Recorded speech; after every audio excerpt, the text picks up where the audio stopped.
Because I think the interesting thing about this pork pie vegetarian painting is that you know that they're really talking.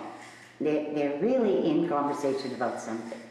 And I believe that they're talking about the hat. And I love a pork belly hat, a pork pie hat more than any other hat. And they were designed to make men look tall. And I just think that they have so much personality, but I think the name of them is absolutely ridiculous. So I just see them laughing to themselves because they're vegetarians, and yet there's a pork pie hat.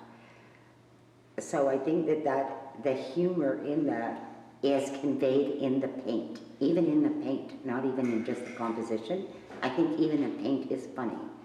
It's just got humor in it, and I think that's like what makes me delighted with the painting, is that even the polka dots are kind of funny and humorous.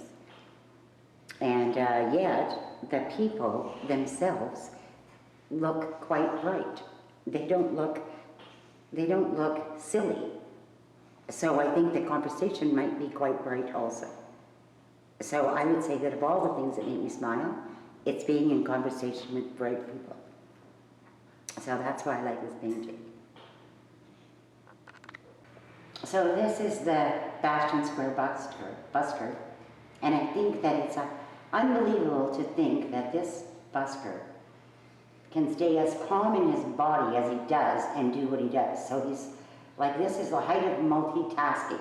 He can make his entire body go around and round to keep the hula hoop going, and yet he's also going back and forth with his arm and his chin to keep the music going, and he is blissfully not even in the square. He is celebrating his music someplace else. And people are dropping money into his hat, and he hardly notices. And this, I think, is the height of buskering, when you can be in your own world. So that's why I was really captivated by that. But of course, it's just like a 15-minute painting, right? Like of course, the whole thing was blue. I mostly just used a little red on top of it. So it's really fast painting, but I think that I caught him in a way. Mm-hmm. If I spent any more time, then I would have to take it all the way and make it real, and I don't like real. So that's that one.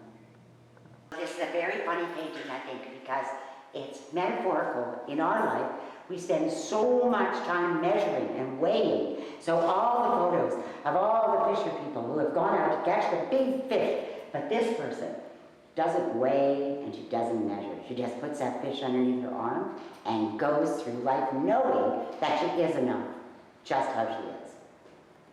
And I think it says that right on her face. I don't measure, I don't weigh my fish, I just sling it under my arm and get going. So it's called Nature Calls, because the woman who gave me the photo, who's Margot, it's of her daughter and her granddaughter, and they had to leave the garden because the little girl had to go to the washroom. But I think that nature calls is like two things. So either the garden calls or maybe nature calls. But so I was ripping off of that little photograph, and I was just painting along. And when I looked at the painting, all of a sudden I knew that I didn't have to say anything else, because it already said what makes me smile. And what makes me smile is just going to the garden with someone else. So I stopped painting and I flipped my paintbrush over and took the end of my paintbrush and went la-di-di-da-di-di-da-di-di-da, da-di-di-da-di-da. And I thought that the looseness of this and how much I was able to leave undone and untouched made me move to a new place, and it just made me smile. That I didn't have to finish. I even left the spaceship in.